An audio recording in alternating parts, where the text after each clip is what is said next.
नमस्कार दोस्तों, मैं मुकेश सिंह परिहार आपका हार्दिक स्वागत करता हूँ स्टडी विद एमआर क्लासेस पर। जैसा कि आपको पता है कि एमपी प्लस के पेपर 30 अक्टूबर से स्टार्ट हैं, तो दोस्तों ज़्यादा टाइम नहीं रह गया है और ये एक तरीके से अंतिम प्रहार सीरीज़ माने। और मैं कोशिश कर रहा हूँ कि जितने क्वेश्चन आपको प्रैक्टिस करवा दिए जाएँ, जिससे आपके कहीं न कहीं एमपी जीके में कोई इश्यू ना रह जाए। तो दोस्तों आज आइए हम पहले क्वेश्चन को डिस्कस करते हैं। पहला क्वेश्चन, और ये जितने भी मैं क्वेश्चन करवा रहा हूँ ये सारे पीवाईक्यू हैं, जो कहीं न कहीं व्यापम द्वारा या एक तरीके से एमपीपीएससी में पूछे गए क्वेश्चन और इनकी बार-बार आने की संभावना बहुत अधिक है दोस्तों। पहला क्वेश्चन, साँक नदी पर ताज़ा पानी जलाशय जो ग्वालियर के पास है, तो आपको बताना है कि जो साँक नदी है उस पर पानी कहाँ से आता है। तो दोस्तों आपकी नॉलेज के लिए बता दूँ कि ग्वालियर में साँक नदी पर ताज़ा जो जलाशय है, ग्वालियर के पास तिगरा बाँध से पानी आता है इसमें। कौन से बाँध से? तिगरा बाँध से। यह बाँध ग्वालियर के शहर को मीठे पानी की आपूर्ति करने की बड़ी भूमिका निभाता है और यह बाँध अपने शिखर पर एक जलाशय का क्या करता है? निर्माण करता है। अगर मैं तिगरा बाँध के निर्माण की बात करूँ कि तिगरा जो डैम है, इसका निर्माण कब हुआ था? तो इसका जो निर्माण हुआ था 1916 में हुआ था। ठीक है? ऐसा बताया जाता है कि तिगरा बाँध का जो निर्माण है 1916 में साँक नदी पर किया गया था। कौन सी नदी पर है ये बाँध? तो ये दोस्तों साँक नदी पर। ठीक है? साँक नदी पर किया गया था और इस बांध के आसपास करीबन 11 गांव आते हैं, जो ग्रामीण अपने सिंचाई व पानी व घरेलू उद्देश्य के पानी के लिए इस बांध पर क्या है? निर्भर हैं। तो इसका राइट आंसर हो जाएगा तिगरा बांध। अगले क्वेश्चन में बढ़ते हैं। दुती बांध के ऊपर स्थित है, आपको बताना है दुती कौन सी नदी के ऊपर बना है। तो दुती है ना बैनगंगा की नदी पर बना है, बैनगंगा। तो इसका जो राइट आंसर हो जाएगा पहला, बैनगंगा। और यह मध्य प्रदेश के कौन से जिले में स्थित है? तो यह मध्य प्रदेश के बालाघाट जिले में। ठीक है, ये भी पूछ लिया जाता है कि दूती बांध कौन से जिले के अंतर्गत आता है। तो ये मध्य प्रदेश के बालाघाट जिले में स्थित है और इसका जो निर्माण हुआ था वो ब्रिटिश काल में, इसका जो निर्माण हुआ था वो ब्रिटिश काल में 1923 में किया गया था। ब्रिटिश काल में 1923 में किया गया था। ठीक है, और इस बांध के इंजीनियर जो थे, इस बांध के अगर हम इंजीनियर की बात करें तो सर जॉर्ज मास सर जॉर्ज मास हरोट। ठीक है, सर जॉर्ज मास हरोट थे और इस बांध से दो नहरों द्वारा क्या की जाती है? सिंचाई की जाती है। तो इसका जो राइट आंसर हो जाएगा वैनगंगा। अगले क्वेश्चन में बढ़ते हैं। अगला क्वेश्चन, मेंढी खेड़ा बांध किसके ऊपर बना है? आपको बताना है कि जो मेंढी खेड़ा बांध है वो किसके ऊपर बना है। तो मेंढी खेड़ा जो बांध है वो सिंध नदी के ऊपर बना है। कौन सी नदी के ऊपर बना है? सिंध नदी के ऊपर। यह एक बहुउद्देशीय परियोजना है जो शिवपुरी के कहाँ पर पड़ती है? ये शिवपुरी के मोहिनी खेड़ी ग्राम में। यह शिवपुरी के मोहिनी खेड़ी ग्राम में, यह शिवपुरी की मोहिनी खेड़ी ग्राम के निकट सिंध नदी पर बना है। मोहिनी खेड़ी ग्राम के निकट सिंध नदी पर बना है। ठीक है, इस परियोजना का जो प्रारंभ किया गया था, यह परियोजना कब प्रारंभ हुई थी? तो इस परियोजना का जो प्रारंभ हुआ था वो 1978 में शुरू किया गया था। कब शुरू किया गया था? 1978 में। इस परियोजना के माध्यम से शिवपुरी व ग्वालियर जिले की भूमि को भी सिंचित किया जाता और यह परियोजना 2008 में पूरी हुई। ठीक है, यह परियोजना जो थी 1978 में इसे शुरू किया गया था और ये पूरी तरीके से 2008 में क्या हुई? डेवलप हुई। मेडी खेड़ा बांध जो कि शिवपुरी के मोहिनी खेड़ी ग्राम के स्थित है और सिंध नदी पर बना है। अगले क्वेश्चन पढ़ते हैं। अगला क्वेश्चन, पचमढ़ी में अप्सरा फॉल्स को भी कहा जाता है। आपको बताना है कि पचमढ़ी में एक अप्सरा फॉल्स है, जिसे हम किस नाम से और किस अन्य नाम से जानते हैं। तो पचमढ़ी में जो अप्सरा फॉल्स है उसे हम फेरी फॉल्स भी कहते हैं। इसका जो राइट आंसर हो जाएगा फेरी फॉल्स। उसे क्या कहा जाता है? फेरी फॉल्स भी कहा जाता है। और आपको पता ही होगा कि पचमढ़ी के बारे में मैं कई बार बता चुका हूँ कि मध्य प्रदेश में सबसे अधिक वर्षा जो होती है वो कहाँ पर होती है? मध्य प्रदेश में सबसे अधिक वर्षा कहाँ पर होती है? पचमढ़ी में होती है। पचमढ़ी कहाँ पर स्थित है? तो ये नर्मदापुरम जिले के अंतर्गत आता है। नर्मदापुरम जिले के अंतर्गत आता है। और अगर मैं बात करूँ तो पचमढ़ी एक तरीके से मध्य प्रदेश का एकमात्र हिल स्टेशन है। मध्य प्रदेश का एकमात्र हिल स्टेशन है पचमढ़ी। मध्य प्रदेश का एकमात्र क्या है दोस्तों? हिल स्टेशन है। ठीक है, और नर्मदापुरम जिले के अंतर्गत आता है। ठीक है। पचमढ़ी की खोज की अगर हम बात करें तो पचमढ़ी की खोज किसने की थी, ये भी पूछा जाता है कि पचमढ़ी की खोज किसने की थी। तो पचमढ़ी की खोज इतिहासकार के द्वारा माना जाता है कि 1862 में कैप्टन जेम्स कैप्टन जेम्स फोरसोथ ने की थी। कैप्टन जेम्स फोरसोथ ने की थी। ठीक है। तो अगर पूछा जाए कि पचमढ़ी की खोज किसने की थी, तो पचमढ़ी की जो खोज है वो 1862 में कैप्टन फोरसोथ ने की थी। ठीक है। अगर हम बात करें तो मध्य प्रदेश की अगर हम बात करें कि मध्य प्रदेश की जो ग्रीष्मकालीन राजधानी है, वो मध्य प्रदेश की ग्रीष्मकालीन राजधानी भी इसे पचमढ़ी को ही कहा जाता है। ठीक है दोस्तों। और इस झरने को फेरी फूल के नाम से भी जाना जाता है। अप्सरा विहार पांडव गुफा के पास स्थित है। और मध्य प्रदेश की सबसे ऊंची जो चोटी है धूपगढ़, वो भी पचमढ़ी के अंतर्गत आती है। मध्य प्रदेश की जो सबसे ऊंची चोटी है सतपुड़ा के अंतर्गत आती है, वो भी धूपगढ़, जो कि एक तरीके से पचमढ़ी में ही स्थित है। ठीक है दोस्तों, आगे बढ़ते हैं। अगला क्वेश्चन आपसे बोला जा रहा है, कुंवारी नदी जिला से होकर बहती है। आपको बताना है कुंवारी जो नदी है वो कौन से जिला से होकर बहती है। तो दोस्तों कुंवारी नदी जो है ना मुरैना जिला से होकर बहती है। ठीक है। और इसका जो उद्गम है, अगर हम इसके उद्गम की बात करें, इसका जो उद्गम है वो शिवपुरी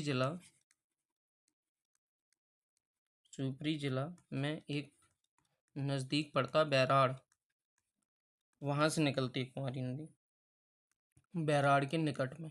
शिवपुरी में एक बैराड़ जगह पड़ती है, वहाँ से निकट में इसका उद्गम होता है। और मुरैना के पठार से जल विभाजक द्वारा चंबल तथा कूनों से पृथक हो जाती है। ये मुरैना के पठार से जल विभाजक द्वारा चंबल तथा कूनों से क्या हो जाती है, पृथक हो जाती है। और पूर्व में ये चंबल नदी के समानांतर बहती हुई सिंध में नदी में जाकर क्या हो जाती है, मिल जाती है। ठीक है, ध्यान रखना। तो अगर हम कुंवारी नदी की बात करें तो कुंवारी नदी एक तो आपकी मुरैना में बहती है, मुरैना के साथ साथ ये श्योपुर में भी बहती हैं। ठीक है। और भिंड जिले में भी जाती हैं। तो श्योपुर मुरैना भिंड और मतलब श्योपुर भिंड मुरैना जिलों में बहकर क्या होती हैं, मतलब श्योपुर भिंड और मुरैना जिलों में ये बहकर सिंध नदी में जाकर क्या हो जाती, मिल जाती है कुंवारी नदी। निकलती कहाँ से है, तो शिवपुरी के बैराड़ के पास के निकल। ठीक है, अगले क्वेश्चन पढ़ते हैं। अगला क्वेश्चन सुनार की सहायक नदी है। आपको बताना है सुनार की सहायक नदी कौन सी है। तो दोस्तों सुनार किसकी सहायक नदी है, तो नर्मदा की सहायक नदी है। ठीक है, नर्मदा की सहायक नदी कौन सी है, सुनार नदी है। सुनार नदी। ठीक है। अगर हम सुनार नदी की बात करें, सागर जिले सुनार नदी जो है वो सागर जिले के कैसली ब्लॉक सागर जिले के कैसली ब्लॉक में एक छोटी सी कैसली ब्लॉक में एक छोटी सी पहाड़ी क्षेत्र से निकलती है। पहाड़ी क्षेत्र से निकलती है। ठीक है। सुनार जो नदी है वो सागर जिले की एक कैसली ब्लॉक से एक छोटी सी पहाड़ी के क्षेत्र से निकलती है। इस नदी को सुनार भी कहा जाता है। इस नदी को सुनार की जगह सोनार भी कहा जाता है। नदी को सोनार नदी भी कहा जाता है। ठीक है दोस्तों, यह मध्य प्रदेश की एक ही वर्षा आधारित नदी है और इस नदी के तट पर स्थित कैसली, गड़ा कोटा, हट्टा, रहली आदि स्थित है। ठीक है। तो इसका जो राइट आंसर हो जाएगा वैसे नर्मदा होगा। और ये सागर जिले के कौसली ब्लॉक की एक छोटी पहाड़ी से इसका क्या होता है, उद्गम होता है। अगले क्वेश्चन पे बढ़ते हैं। अगला क्वेश्चन, नदी बानास, आपको बताना है नदी बनास किसकी सहायक नदी है। तो आपको बताना है नदी बनास जो है वो चंबल की सहायक नदी है। किसकी सहायक नदी, चंबल की। और अगर हम बनास नदी की बात करें तो बनास जो नदी है ये अरावली पर्वत श्रेणी अरावली सॉरी अरावली पर्वत श्रेणियों अरावली पर्वत श्रेणियों की कुंभलगढ़ कुंभलगढ़, नाथ द्वार की, कुंभलगढ़ नाथ द्वार की पहाड़ियों से, नाथ द्वार की पहाड़ियों से निकलती है। तो इसकी अगर हम उद्गम की बात करें तो इसका जो उद्गम है वो अरावली पर्वत की श्रेणियों के कुंभलगढ़ नाथ द्वार की पहाड़ियों से क्या करती है, नदी निकलती है। ठीक है, और ये सवाई जो कि आपका माधोपुर के पास पड़ता है, सवाई माधोपुर के पास, सवाई माधोपुर के पास चम्बल नदी पास कहाँ पर मिल जाती है, चम्बल नदी में जाकर मिल जाती है, चम्बल नदी में जाके मिल जाती है। ठीक है, ध्यान रखना। तो इसका जो राइट आंसर होगा क्या हो जाएगा, चंबल हो जाएगा। अगले क्वेश्चन बढ़ते हैं। अगला क्वेश्चन, मध्य प्रदेश के पूर्वी क्षेत्र में बहने वाली नदी जो उड़ीसा के पास बंगाल खाड़ी में मिलती है। ये क्वेश्चन बहुत अच्छा है, शायद पिछले वीडियो में भी इस क्वेश्चन को अपन ने डिस्कस किया था कि मध्य प्रदेश की पूर्वी क्षेत्र में बहने वाली जो नदी है जो उड़ीसा के पास बंगाल की खाड़ी में मिलती है, तो इसका जो राइट आंसर होगा वो महानदी होगा। इसके बारे में मैं बता चुका हूँ। ठीक है, तो इसका जो राइट आंसर होगा महानदी होगा, और ये उड़ीसा के पास बंगाल खाड़ी में मिलती है। महानदी आपको पता ही होगा दक्षिण में छत्तीसगढ़ में स्थित सिहोवा के समीप अमरकंटक पहाड़ी से निकलकर पूर्व दिशा में प्रभावित होती है, और ये पारादीप उड़ीसा के समीप बंगाल की खाड़ी में जाकर क्या हो जाती है, गिर जाती है। महानदी एक अपवाह तंत्र मध्य प्रदेश का सबसे छोटा अपवाह तंत्र है। महानदी जो है ना, महानदी का अपवाह तंत्र मध्य प्रदेश का सबसे छोटा अपवाह तंत्र, मतलब सबसे कम महानदी मध्य प्रदेश में बहती है। ठीक है, अगले क्वेश्चन में, जिस पहाड़ी पर क्षिप्रा नदी का उद्गम होता है वह है, आपको बताना क्षिप्रा नदी का उद्गम कहाँ पर होता है। तो जो पहाड़ी है, पहली बात इसका राइट आंसर हो जाएगा काकरी बरड़ी पहाड़ी। आपको पता होना चाहिए क्षिप्रा कौन सी नदी, सॉरी क्षिप्रा एक नदी के किनारे कौन सा शहर बसा हुआ है, तो उज्जैन। उज्जैन जो है महाकाल नगरी जिसे कहा जाता है, उज्जैन जो है वो क्षिप्रा नदी के किनारे बसा हुआ है। ठीक है, ये हमें याद रखना है। और एक काकरी बरड़ी पहाड़ी क्षिप्रा नदी का यहाँ से उद्गम होता है। क्षिप्रा नदी मध्य प्रदेश के इंदौर में स्थित, इंदौर में, और ये जगह कहाँ पर है, इंदौर में। ठीक है, इंदौर में स्थित काकरी बरड़ी पहाड़ी के समीप बाड़ेश्वर कुंड से निकलती है। इंदौर में स्थित काकरी बरड़ी पहाड़ी के समीप कौन से कुंड से, बाड़ेश्वर, बाड़ेश्वर कुंड से क्या है, ये निकलती है क्षिप्रा नदी। ठीक है, ध्यान रखना। तो जो क्षिप्रा नदी है वो इंदौर के बड़ेश्वर कुंड से निकलती है, और इस नदी को मालवा की गंगा के नाम से भी जाना जाता है। तो मोस्ट इम्पॉर्टेंट पॉइंट, क्षिप्रा को मालवा की गंगा भी कहा जाता है। क्षिप्रा को मालवा की क्या कहा जाता है, गंगा के नाम से भी जाना जाता है। यह नदी उत्तर पूर्वी दिशा की ओर उज्जैन में प्रभावित होती है, और उज्जैन जो है ना इसी तट पर स्थित है, और यहाँ महाकालेश्वर मंदिर है। और प्रत्येक 12 वर्ष बाद आपको पता ही है कि यहाँ पर सिंहस्थ महाकुंभ का क्या होता है, आयोजन होता है। ठीक है, अगर हम बात करें तो क्षिप्रा नदी के किनारे या क्षिप्रा नदी के तट पर बहुत सारे मंदिर हैं, जैसे बहुत सारे घाट हैं, तो उन पर और हम बात कर लेते हैं थोड़ा सा दोस्तों अलग पेन से। ठीक है, क्षिप्रा नदी के किनारे। ठीक है, अगर हम क्षिप्रा नदी के किनारे की अगर हम बात करें तो एक तो महाकालेश्वरी मंदिर हो गया, महाकालेश्वर। ठीक है, दूसरी अगर हम बात करें तो त्रिवेणी घाट यहीं पर है, त्रिवेणी घाट। ठीक है, त्रिवेणी घाट यहीं पर है। अगर हम राम घाट की बात करें तो वो भी यहीं पर है, रामघाट, रामगढ़ चिंतामन गणेश मंदिर सॉरी दोस्तों, चिंतामन गणेश मंदिर, वो भी क्षिप्रा नदी के किनारे है। ठीक है, और क्या क्या है, सिंहभट, वो भी इसी के किनारे है।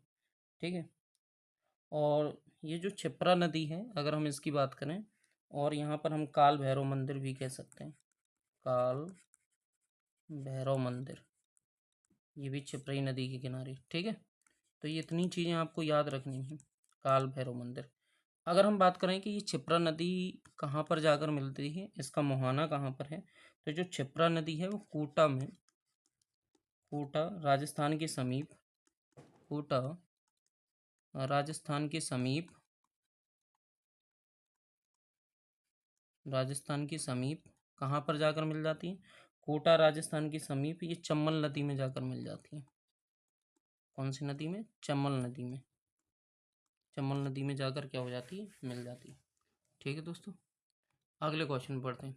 अगला क्वेश्चन बोला जा रहा है खान और गंभीर है।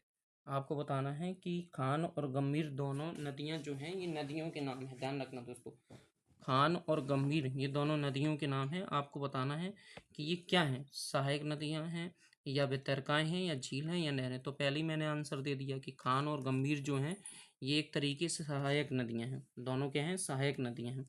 ठीक है, अगर हम बात करें खान ये दोनों कहीं ना कहीं सहायक नदियां हैं। और ये किसकी सहायक नदी हैं? तो दोस्तों ये क्षिप्रा की नदी, क्षिप्रा की सहायक नदी है। क्षिप्रा की सहायक नदियां हैं। ठीक है, क्षिप्रा की क्या है? क्षिप्रा नदी की सहायक नदियां हैं। अगर हम वर्तमान में खान की बात करें, खान नदी की, खान नदी को वर्तमान में अब कन्हा कहते हैं। कन्हा नदी, कन्हा नदी के रूप में जानी जाती है। खान नदी का प्राचीन नाम जो है वो छाता या ख्याता भी है। ठीक है, छाता या ख्याता भी है। और भारत की प्रमुख नदियों को विवाह के अवसर पर साक्षी के लिए इन्हें याद किया जाता था। और यह क्षिप्रा नदी में मिल जाती हैं, जो कि गंभीर नदी मध्य प्रदेश की जानापावा पहाड़ी से निकलती है। जो गंभीर नदी है, ये जो गंभीर नदी है मध्य प्रदेश की कहाँ से निकलती है? मध्य प्रदेश की जानापावा पहाड़ी से निकलती है। जानापाव पहाड़ी से क्या होती हैं दोस्तों? निकलती हैं। ठीक है, और ये कहाँ पर जाकर? क्षिप्रा में जाकर, उज्जैन के पास क्षिप्रा नदी में जाकर मिल जाती है। उज्जैन के पास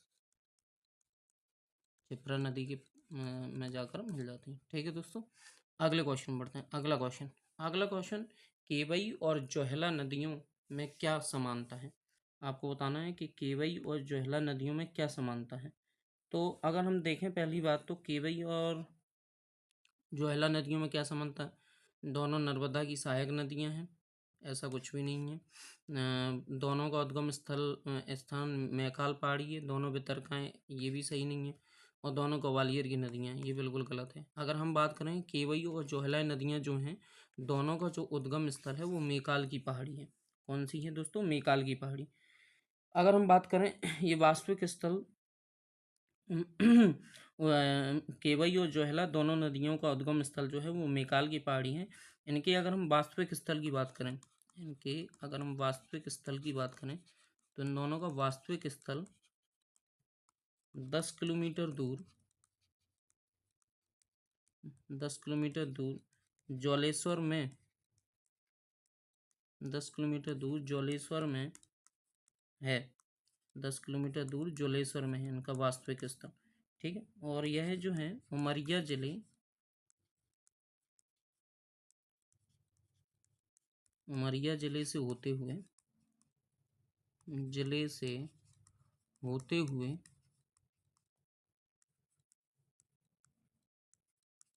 उमरिया जिले से होते हुए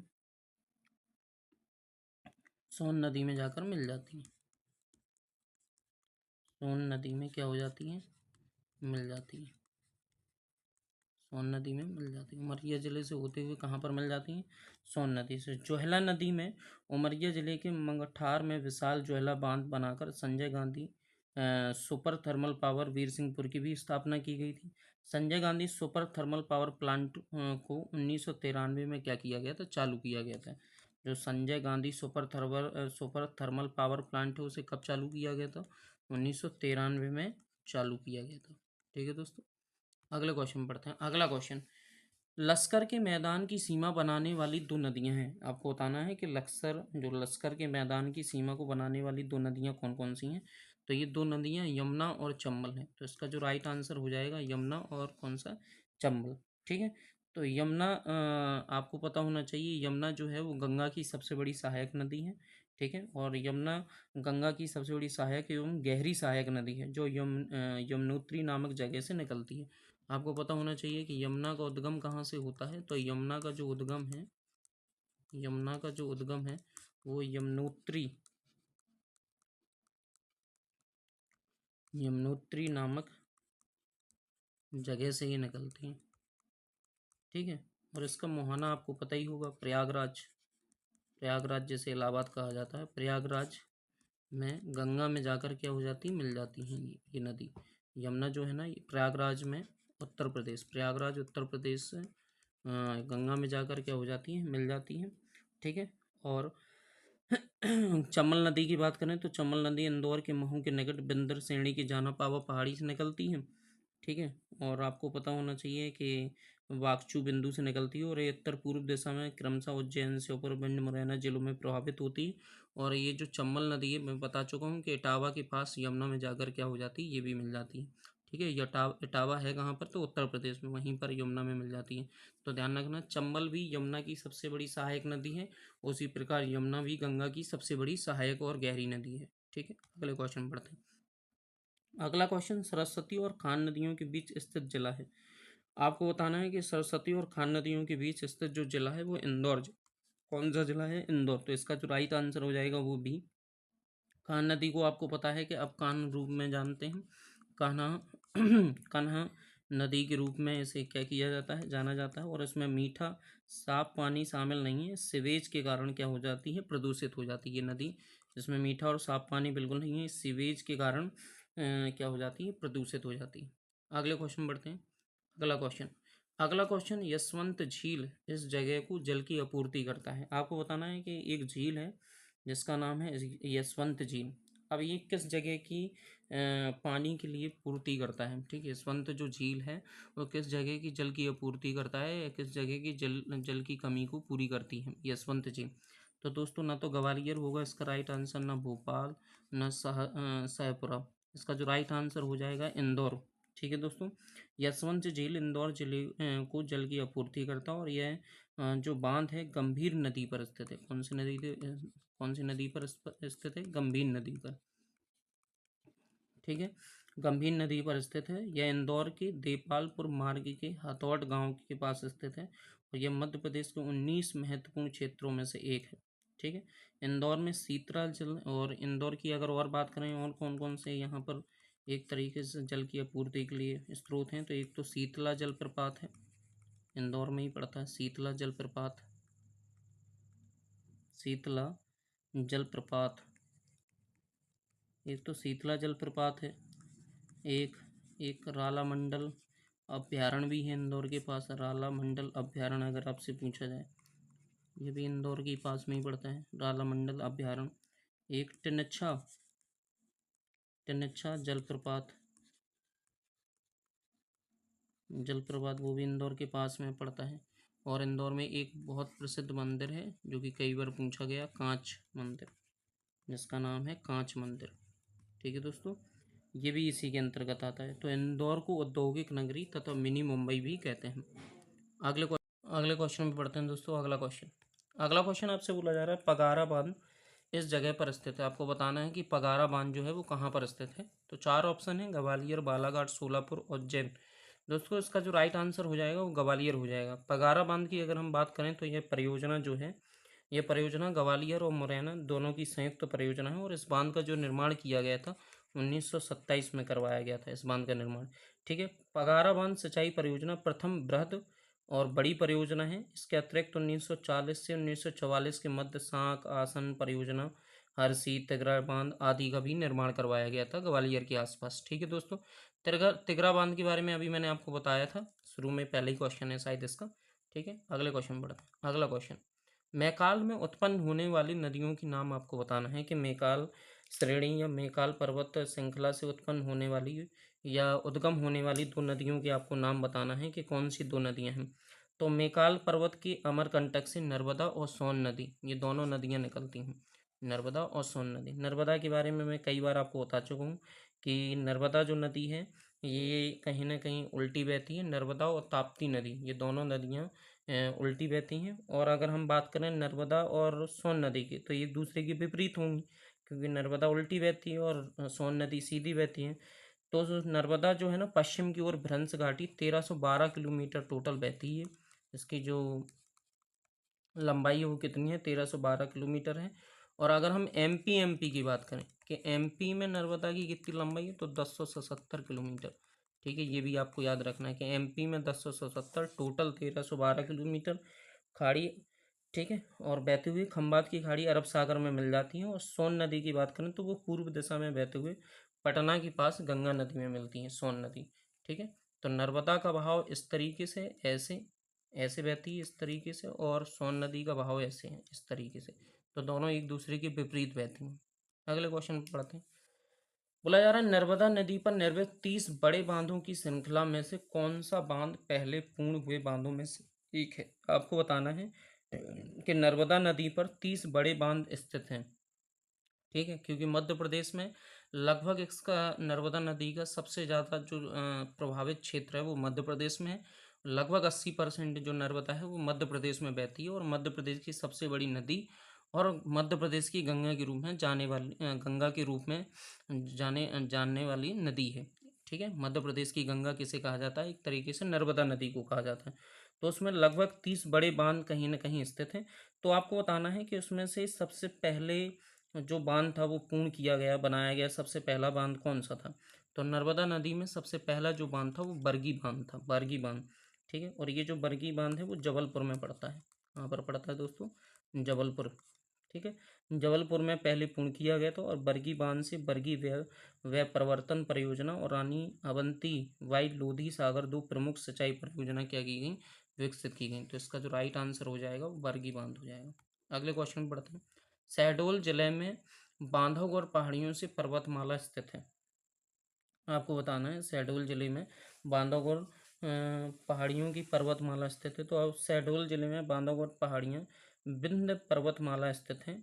कौन सी पर्वतमाला स्थित है, विंध्य। तो इसका राइट आंसर हो जाएगा विंध्य। ठीक है, पर्वतमाला स्थित है। जबकि उमरिया जिले में स्थित बांधवगढ़ अभ्यारण्य बांगों के लिए प्रसिद्ध है।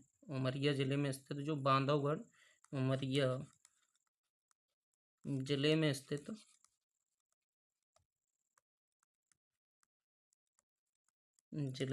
बांधवगढ़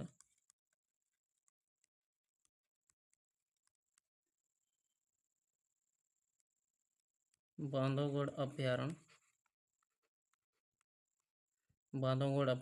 बाघों के लिए प्रसिद्ध है।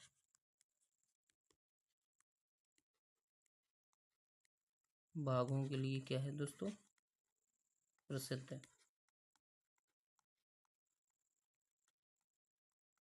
ठीक है, इस अभ्यारण्य के बीचों बीच बांधवगढ़ पहाड़ियां हैं, जिस पर 2000 साल पुराना किला भी बना हुआ है। ठीक है, जिस पर 2000 साल पुराना क्या बना हुआ है, किला बना हुआ है। अगले क्वेश्चन पढ़ते हैं।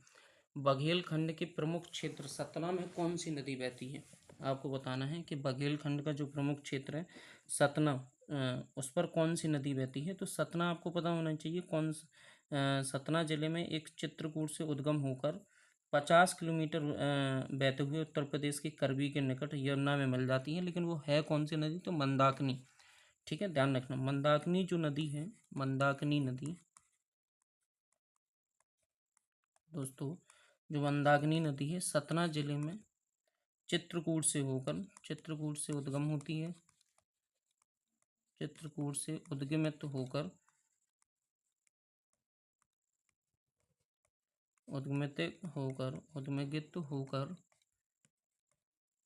करबी उत्तर प्रदेश में एक जिला पड़ता है बांदा जिला, और नाम सुना हो आपने, बांदा जिला। वहीं पर एक जगह पड़ती है करबी, करबी के निकट यमुना में जाकर मिल जाती है। यमुना में जाकर क्या हो जाती है, मिल जाती है। ठीक है, इसी नदी के तट पर रामघाट बना है। रामघाट, इसी नदी के तट पर रामघाट नामक एक घाट है, जो कि इसी मंदाकिनी नदी के तट पर बना है। ठीक है, यहाँ मान्यताओं के अनुसार श्री राम अपने चित्रकूट निवास के दौरान स्नान किया करते थे इसी मंदाकिनी नदी पर। ठीक है, तो बघेलखंड के प्रमुख क्षेत्र सतना में कौन सी नदी बहती है, तो मंदाकिनी नदी बहती है। अगले क्वेश्चन बढ़ते हैं। अगला क्वेश्चन, किस नदी पर दुसाख से बना द्वीप जिस पर श्री ओमकार मधांता का मंदिर स्थित है। आपको बताना है कि कौन सी नदी है जिस पर जिस पर दुशाख से बना द्वीप, जिस पर श्री ओमकार मदांता मंदिर स्थित है। तो इसका जो राइट आंसर हो जाएगा वो नर्मदा हो जाएगा। कौन सी नदी है? नर्मदा नदी। खंडवा जिले में ओंकारेश्वर मदांता, तो ये कौन से जिले में है? पहली बात तो आपको पता होना चाहिए, खंडवा जिले में स्थित है। खंडवा जिले में स्थित ओंकारेश्वर मदांता नर्मदा नदी मध्य द्वीप स्थित और 12 ज्योतिर्लिंगों में से एक है ओंकारेश्वर। नर्मदा नदी के दक्षिण तट पर ममलेश्वर मंदिर भी स्थित है और इस द्वीप के ओम के आकार का होने के कारण इस स्थान का ओंकारेश्वर नाम पड़ा।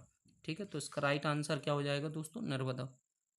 अगले क्वेश्चन बढ़ते हैं। अगला क्वेश्चन, इंद्रावती की घाटी कौन सी नदी पर है? आपको बताना है इंद्रावती की जो घाटी है वो कौन सी नदी पर है। तो इंद्रावती की जो घाटी है वो गोदावरी नदी पर स्थित है। इंद्रावती की जो घाटी है वो कौन सी? गोदावरी नदी पर स्थित है। और इंद्रावती जो नदी है, इंद्रावती नदी गोदावरी की सहायक नदी है। गोदावरी की सहायक नदी है।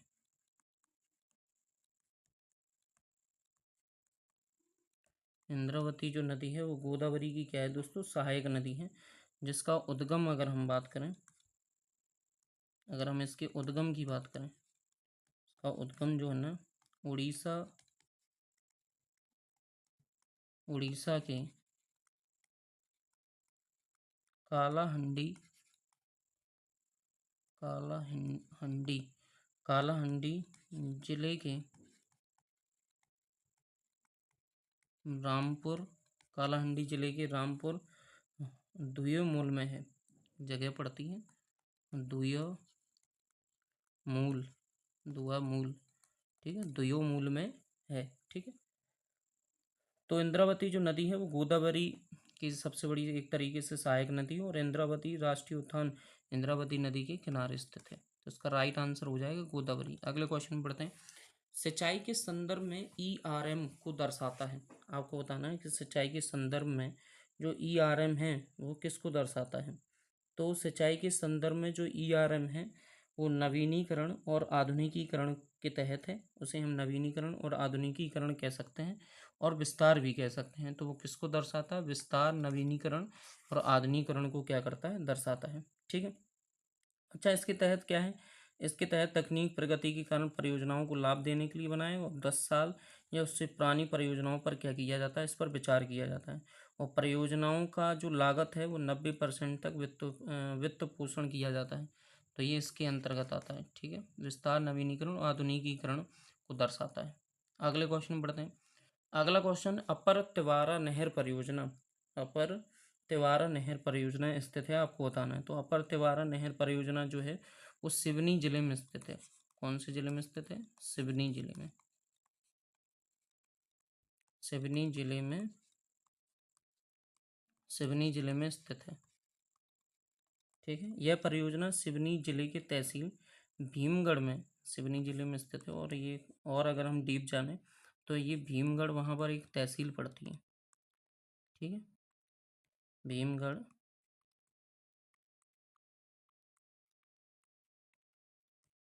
भीमगढ़ तहसील पड़ती है बैनगंगा नदी पर। तो अगर हम अपर तिवारा नहर परियोजना की बात करें तो पहली बार ये सिवनी जिले में स्थित है और सिवनी जिले में एक तहसील पड़ती है भीमगढ़ तहसील।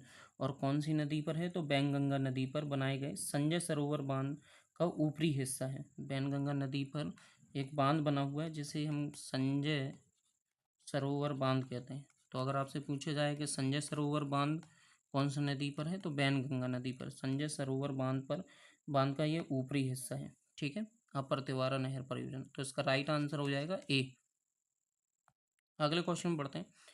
नर्मदा एक अलग जल निकासी पैटर्न को दर्शाती है क्योंकि, आपको बताना है, नर्मदा एक अलग जल निकासी पैटर्न को दर्शाती है क्योंकि यह एक दरार घाटी से होकर गुजरता है।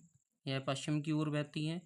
ठीक है, और यह भी कई सहायक नदियों के पास नहीं है। तो ना तो इसका राइट आंसर ये होगा, ना तो ये होगा और ना ही ये होगा। ठीक है, इसका जो राइट आंसर होगा वह यह दरार की घाटी से होकर गुजरता है। ठीक है, मध्य प्रदेश की जीवन रेखा के रूप में जाने जाने वाली मध्य प्रदेश की जीवन रेखा के रूप में एक तरीके से नर्मदा नदी को जाना जाता है। और नर्मदा नदी एक अलग जल निकासी पैटर्न को दर्शाती है, क्योंकि ये एक दरार घाटी से होकर गुजरती हैं। नर्मदा नदी मध्य प्रदेश, कई बार बता चुका हूँ, मध्य प्रदेश, महाराष्ट्र, मध्य प्रदेश, महाराष्ट्र, गुजरात, गुजरात राज्य से होकर कुल 1312 किलोमीटर बहती है। मध्य प्रदेश, महाराष्ट्र, गुजरात 1312 किलोमीटर क्या होती है, बहती है। ठीक है। और इसके समांतर भ्रंश घाटी से बहने वाली दूसरी नदी ताप्ती है, जो कि मैंने बताया था, दो ही नदियां ऐसी नदियां हैं जो इस तरफ को बहाव करती हैं, और जो कि सतपुड़ा की श्रेणी की मुल्ताई से उद्गम होगा सूरत के निकट, ये अरब सागर में जाकर क्या हो जाती है, मिल जाती है। अगले क्वेश्चन बढ़ते हैं। नदी जो गहरी घाटियों व सकरी घाटियों नालों का निर्माण करती है वो है, तो आपको बताना है नदी जो गहरी घाटियों और सकरी घाटियों का निर्माण करती हैं वो है, वो कौन सी नदी है, तो वो चंबल नदी है।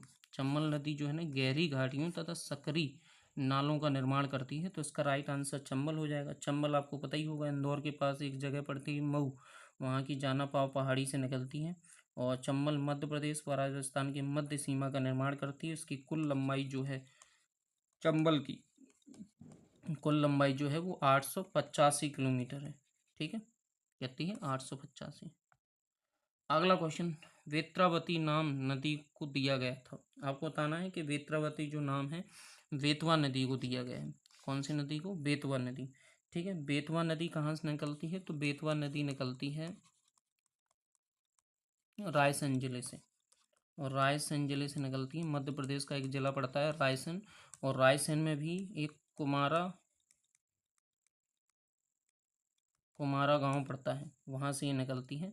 बेतवा नदी के किनारे कौन सा शहर बसा हुआ है, तो विदिशा जो शहर है वो बेतवा नदी के किनारे बसा हुआ है। ठीक है, विदिशा जो है बेतवा नदी के किनारे बसा हुआ है, और ये हमीरपुर के पास है, एक जिला पड़ता है उत्तर प्रदेश का हमीरपुर। उत्तर प्रदेश में एक जिला पड़ता है हमीरपुर, और हमीरपुर के पास, हमीरपुर के निकट यमुना में जाकर क्या हो जाती है, यमुना में जाकर मिल जाती है। ठीक है, और इसके किनारे कौन कौन से शहर हैं, तो सांची इसी के किनारे हैं, सांची। आप ओरछा गए होगे कहीं ना कहीं, तो ओरछा में जो नदी बहती है वो बेतवा ही नदी बहती है। ठीक है, ध्यान रखना, ओरछा जो है ना बेतवा नदी के किनारे, विदिशा भी इसी नदी के किनारे। तो बेतवा नदी के किनारे कौन कौन से बड़े शहर हैं, तो सांची है, ओरछा है और विदिशा है। अगले क्वेश्चन में बढ़ते हैं। अगला क्वेश्चन, मैकाल पहाड़ियों की विभिन्न नदियों का स्रोत है और इसके लिए कहा जाता है। तो आपको बताना है मैकाल पहाड़ियाँ विभिन्न नदियों का स्रोत है और इसके लिए एक वाटर साइड कहा जाता है। इसे क्या नाम दिया गया, वाटर साइड। ठीक है, मैकाल की जो पहाड़ियाँ हैं उसे वाटर साइड भी कहा जाता है। वाटर साइड या जल संभर या द्रोणी, कभी कभी इसे जल विभाजक शब्द भी प्रयोग होता है।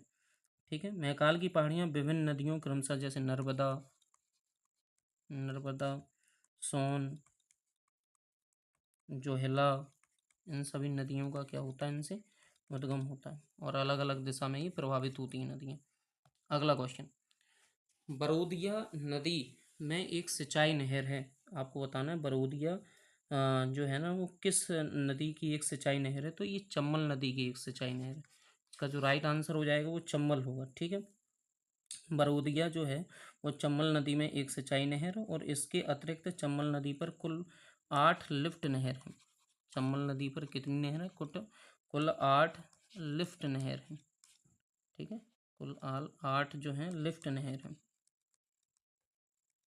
चंबल नदी पर कितनी एक तरीके से नहरें हैं, तो कुल 8 लिफ्ट नहर हैं, और ये तथा विभिन्न बांधों के माध्यम से, विभिन्न बांधों के माध्यम से भी नहरें निकाली गई हैं। चंबल नदी पर कोटा, अगर हम बात करें चंबल नदी पर कोटा, बैराज बांध, बैराज बांध, जवाहर सागर बांध, बांधों के बारे में मैं कई बार बता चुका हूँ आपको पिछले वीडियो में। और राणा प्रताप सागर बांध, राणा प्रताप सागर बांध,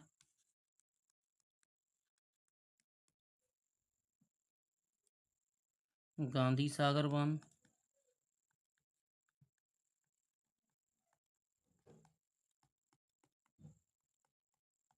ठीक है। आदि का क्या किया जाता है, इसमें निर्माण किया जाता है। तो ये चंबल नदी के अंतर्गत आते हैं, चंबल नदी के ऊपर, ठीक है। आगे हम बात करते हैं बैनीगंज डैश डैश जिले में एक सिंचाई नहर। आपको बताना है कौन से जिले के अंतर्गत बैनीगंज नहर आती है। तो बैनीगंज जो नहर है वो छतरपुर जिले में एक सिंचाई का नहर है, सिंचाई नहर। बैनीगंज जो नहर है वो छतरपुर जिले में एक सिंचाई नहर है। और इसके अतिरिक्त मध्य प्रदेश की कुछ महत्वपूर्ण सिंचाई परियोजना भी हैं, ठीक है। जैसे बाण सागर सिंचाई परियोजना सोन नदी पर है, गंगा की द्रोणी में स्थित है। मोहनपुर सिंचाई परियोजना जो कि चंबल बेतवा द्रोणी पर स्थित है। हिम्मतगढ़ सिंचाई परियोजना जो कि यमुना नदी पर स्थित है। तो ये भी हमें याद रखना है, ठीक है। अगला क्वेश्चन है चंबल नदी का प्राचीन नाम, मोस्ट इम्पॉर्टेंट। ये क्वेश्चन कई बार पूछा गया है, ठीक है। तो आप ये मान के चलें, ये इम्पोर्टेंट क्वेश्चन है आईएमपी, ठीक है, कि चंबल नदी का पुराना नाम क्या है। तो चंबल नदी का दोस्तों पुराना जो नाम है वो आपका चरमावती। इसका जो राइट आंसर हो जाएगा वो कौन सा हो जाएगा दोस्तों, एक मिनट, इसका जो राइट आंसर होगा चरमावती, ठीक है। तो चंबल नदी का जो प्राचीन या पुराना नाम है वो चरमावती है। चंबल नदी के बारे में आपको मैं कई बार बता चुका हूँ कि धार जिले के महू तहसील से जाना पावा पर्वत से निकलकर धार, उज्जैन, रतलाम, मंदसौर, भिंड, मुरैना, राजस्थान के साथ सीमा बनाते हुए बहती है। और यह नदी अगर हम बात करें, यह नदी टोटल 967 किलोमीटर बहकर इटावा उत्तर प्रदेश के पास यमुना में क्या हो जाती, मिल जाती है। और इसे हम चरमावती भी कहते हैं, ठीक है। इसका जो प्राचीन नाम है वो कौन सा नाम है, चरमावती, ठीक है। धन्यवाद दोस्तों। अगर मेरे द्वारा दी गई जानकारी आपको पसंद आती है और कहीं ना कहीं हेल्प कर रही है तो प्लीज़ लाइक एंड सब्सक्राइब कीजिए और प्लीज़ कमेंट ज़रूर कीजिए।